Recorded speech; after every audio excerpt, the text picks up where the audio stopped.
ప్రకటన 11:8 చెప్పబడిన వానికి అనే పదం ఇద్దరు సాక్షులకి అని వాక్యమే సెలవిస్తుంది.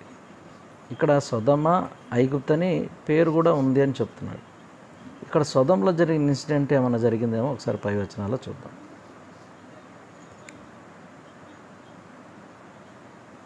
ఇక్కడ 4వ వచనంలో వీరు అంటే ఇద్దరు సాక్షులని అర్థమవుతుంది.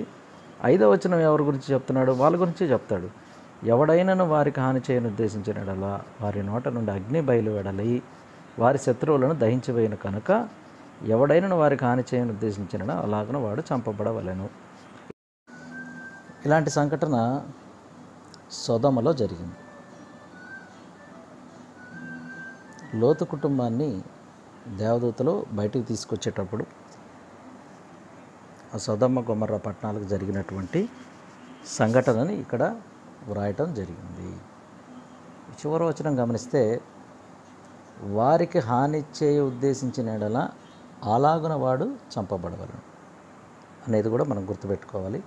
అందుకని ఆ ఇద్దరు సాక్షుల్లో ఒకరికి సొదమ అనేటువంటి పేరైతే తెలుస్తుంది. ఇక 6వ వచనాన్ని గమనిస్తే తాము ప్రవచింపు దినములు వర్షము కురవకుండా ఆకాశమును మూయుటకును వారికి అధికారం కలదు, మరియు వారికి ఇష్టమైనప్పుడల్లా నీళ్లు రక్తంగా చేయుటకును నానా విధములైన తెగులతో భూమిని బాధించుటకును వారికి అధికారం కలదు. నీళ్లను రక్తంగా మార్చింది, తెగుళ్లతోటి భూమిని బాధించింది. ఇలాంటి సంఘటన జరిగింది ఎక్కడంటే మోషే ఐగుప్తులో ఇలాంటి సంఘటనని చేశాడు. కానీ ఇక్కడ గుర్తుంచుకోవాల్సినటువంటి పాయింట్ ఏంటంటే వారికి ఇష్టమైనప్పుడల్లా నీళ్లు రక్తంగా చేయటం. మోషే తనకిష్టమైనప్పుడల్లా వెళ్ళి నీళ్ళని రక్తంగా మార్చలేదు, దేవుడు చెప్పినప్పుడు మాత్రమే మార్చాడు.